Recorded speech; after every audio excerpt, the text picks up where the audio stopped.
अस्सलामुअलैकुम, welcome back to my channel life with Huma in Dubai. कैसे हैं आप सब? उम्मीद है कि आप सब खैरियत से होंगे और हम लोग भी यहाँ बिल्कुल खैरियत से हैं।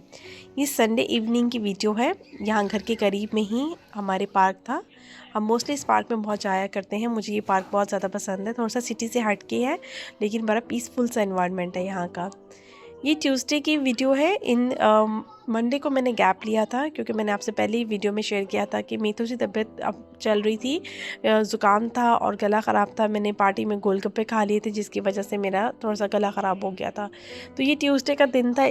आज के दिन मैंने कोई कुकिंग का इरादा नहीं रखा हुआ था। मैंने कहा था कि आज थोड़ी सी हैवी क्लीनिंग करेंगे, तो बस ये फिर आज मैंने बेड कवर्स चेंज करने थे दोनों रूम्स के।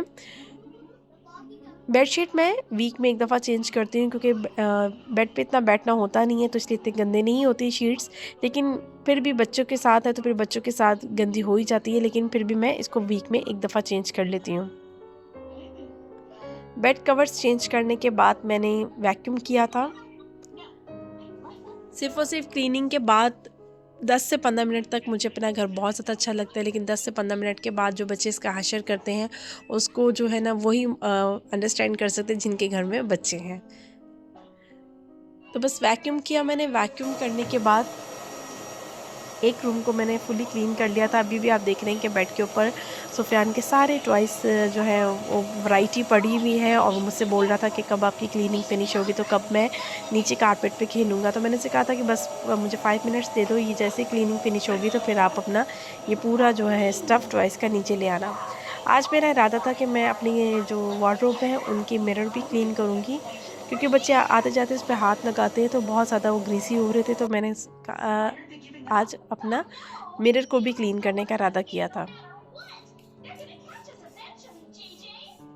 और ये जो मैं आपको मेरी डोर पे लॉक टूटा हुआ नज़र आ रहा है, ये मैं 10 दफ़ा मैंने लॉक लगाया है और बच्चों ने 10 दफ़ा ही इसको खींच के तोड़ा है। तो अब मैंने कहा मैंने लॉक लगाना ही नहीं है। तो मिरर को मैं टिश्यू से ही साफ़ करूँगी। टिश्यू से ये होता है कि लाइनें नहीं पड़ती। अगर आप कपड़े से या किसी से करते हैं तो उस पे लाइन्स आ जाती हैं। टिश्यू से बहुत अच्छी क्लीन होती है। मेरे पास ये एलसीडी क्लीनर था, मैंने उसी से क्लीन कर लिया था। मेरे पास कोई स्पेसिफिक ग्लास क्लीनर नहीं था।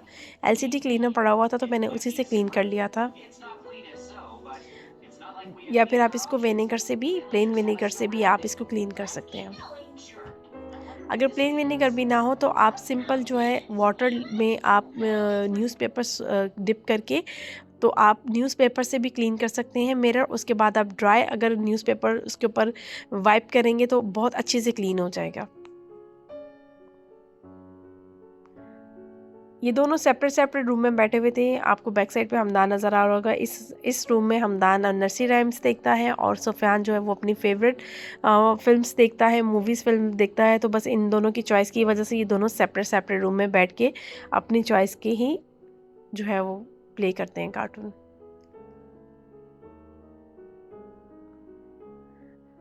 और बस यहाँ पर मैंने एक सिंगल बेड रखा हुआ है। यहाँ पे भी मैं इसके बेड कवर चेंज कर दूँगी और उसके बाद इस रूम को भी वैक्यूम करेंगे।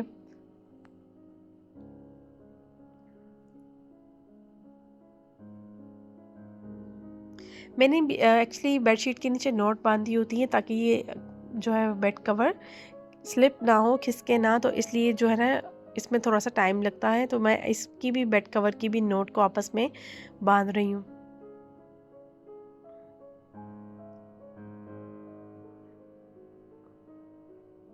बस बेस्ट कवर भी मैंने बिछा लिया। अब इसके ऊपर मैं बस पिल्लो रखूँगी और इस रूम का जो ब्लैंकेट है वो इसको देके ये रूम को भी फाइनलाइज़ करूँगी मैं।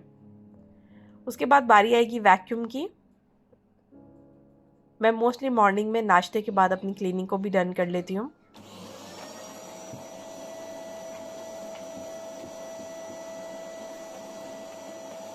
वैक्यूम मैं एक दिन छोड़कर एक दिन बाद करती हूँ, लेकिन डिपेंड ऑन सिचुएशन है कि अगर बहुत ज़्यादा बच्चे गंदा कर देते हैं शाम को, तो भी कभी कभी मैं शाम को भी वैक्यूम कर देती हूँ, नहीं तो शाम को मैं जस्ट ब्रश ही कर देती हूँ।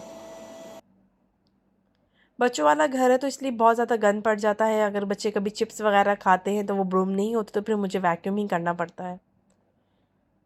क्लीनिंग होने के बाद कमरे की लुक कुछ ऐसे प्यारी सी लगेगी, लेकिन उसके कुछ थोड़ी देर के बाद ही बच्चे उसको मैस कर देते हैं।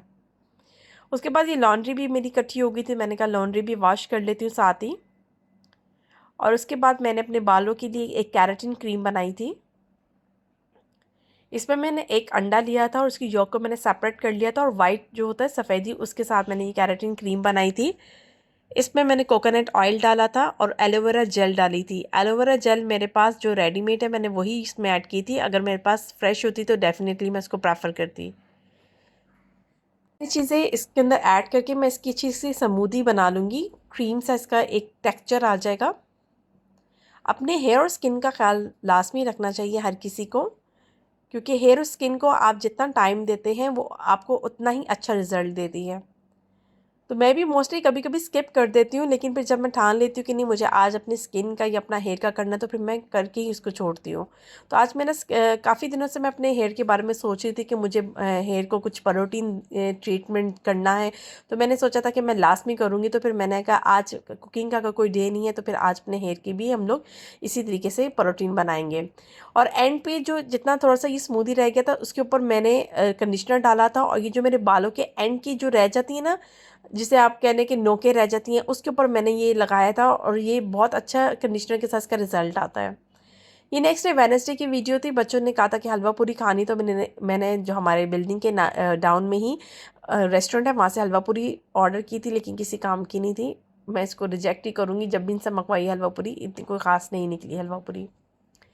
हलवा पूरी फिनिश करने के बाद जो है मैंने आज सोचा था कि आज आलू गोभी बनाएंगे, तो मेरे पास 1 kg का ही फूल पड़ा हुआ था गोभी का। तो बस फूल गोभी को मैंने अच्छी तरीके से देख के साफ़ करके मैंने काट लिया था कि कोई इसके अंदर सुंडी या कीड़ा वगैरह ना हो, तो इसको बड़े बड़े प्याज से मैंने काटा था। और मेरे पीछे बैग पे बच्चे सारा फैलावा कर रहे हैं। अभी जो पहले दिन की वीडियो मैंने अभी शूट की थी उसमें मैंने आपको अच्छी तरीके से क्लीनिंग बताई थी, तो आपको मैंने बताया था कि कुछ देर के बाद जो रूम का हाल होता है वो इसी तरीके से ये लोग करते हैं, जो अभी मेरे बैग पे कर रहे हैं ये लोग।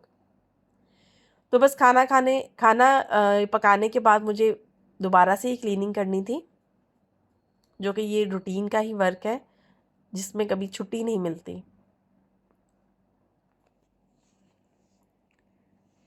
गोभी मैंने बड़ी सिंपल तरीके से बनाई थी। मैं मोस्टली गोभी को कभी सारे गोभी में मसाले डाल के इकट्ठा चढ़ा देती हूँ, या कभी मैं प्याज अलग से फ्राई करती हूँ। आज मैंने जो है मसाला बनाना था, तो मैंने कहा था मसाला मैं पहले कच्चा ही चढ़ाऊँगी। तो इसमें मैंने 1.5 टमाटर यूज़ किया, और 2 मैंने प्याज छोटे छोटे इसमें डाले थे। और ड्राइड मसाले में मैंने इसमें नमक, लाल मिर्च, सूखा धनिया पाउडर, हल्दी पाउडर डाला था, और इसका मैंने कच्चा मसाला चढ़ा दिया था। फिर जब ये मसाला गल गया था तो इसके अंदर ऑयल डाल के भुनाई कर ली थी, और फिर इसमें धुली हुई आलू गोभी डाल के दम पे इसको रख दिया था। तो ये हमारा आलू गोभी का सालन भी बहुत अच्छी मज़े से रेडी हो गया था। इसमें मैंने एक एडिशन किया था, इसमें मैंने दम पे जो है ना थोड़ा सा अचार डाल दिया था कुछ चटपटा करने के लिए।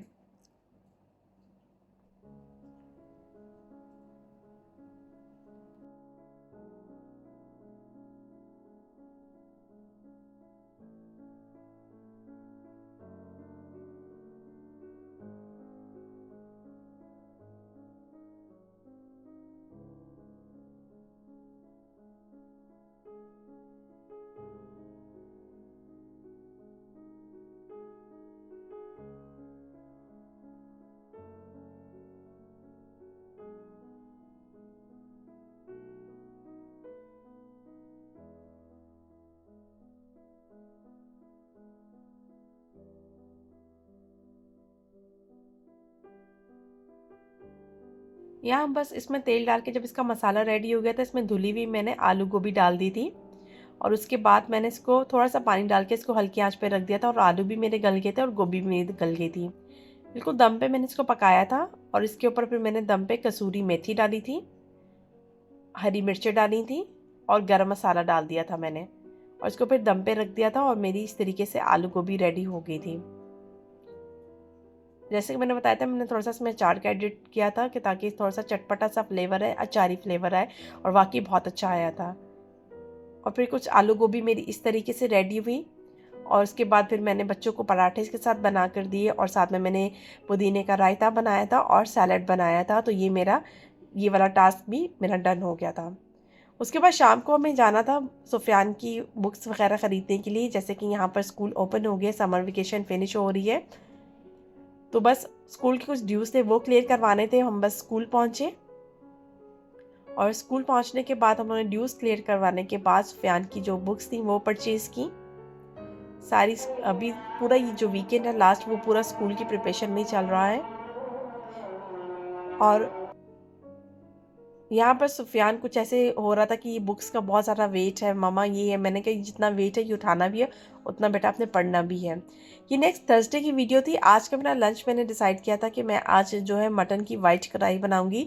तो मैंने 2 प्याज लिए थे, उसकी इस तरीके से मैंने स्मूदी मतलब कि उसको ब्लेंड कर लिया था, एक पेस्ट बना लिया था मैंने प्याज का।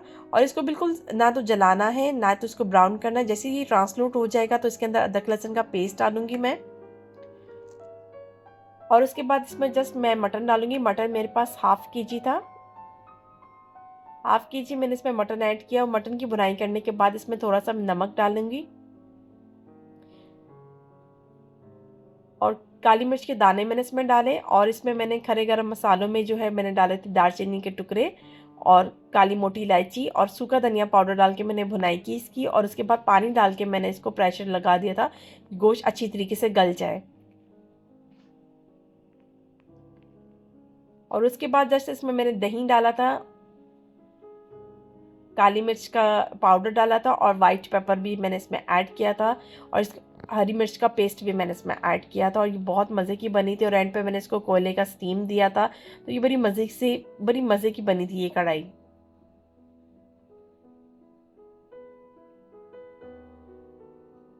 मुझे लगा था गोश्त अभी गला नहीं है, तो मैंने फिर थोड़ा सा इसको दोबारा पानी ऐड करके एक और मैंने इसको जो है ना करवा दिया था। और अब की बार जो है गोश्त बिल्कुल अच्छी तरीके से गल गया था। बस इसमें दही ऐड करके भुनाई करके ये सालन भी मैंने इसमें रेडी कर लिया था। मेरे पास 3 से 4 हरी मिर्चें थी जो कि बिल्कुल भी तीखी नहीं थी, तो फिर मैंने उसका इसमें पेस्ट डाला था। इसमें कोई मैंने टमाटर ऐड नहीं किया। और ऑप्शनल में ये है कि इसमें आप क्रीम भी ऐड कर सकते हैं। मेरे पास क्रीम नहीं थी, इसलिए फिर मैंने क्रीम जो है स्किप कर दी थी। तरीके से ये सालन भी मेरा लंच और डिनर रेडी हो गया था। और मैंने हस्बैंड के लिए जो लंच जो उनका ऑफिस का था वो सेपरेट कर लिया था। बाकी फिर मैंने और बच्चों ने जो है वो लंच भी कर लिया था। तो इंशाल्लाह मैं नेक्स्ट वीडियो में एक नेक्स्ट व्लॉग से आपसे दोबारा मुलाकात करूँगी। तो मेरे चैनल को लाइक करें और मुझे सपोर्ट करें, मेरे चैनल को सब्सक्राइब भी करें, मेरी वीडियो को ज़रूर देखें और मुझे कमेंट करके ज़रूर बताएं कि आपको मेरी वीडियो कैसी लगती है। तो इंशाल्लाह नेक्स्ट वीडियो में आपसे मिलूँगी। तब तक अपना ख्याल रखिएगा और दुआ में मुझे याद रखिएगा। अल्लाह हाफ़िज़।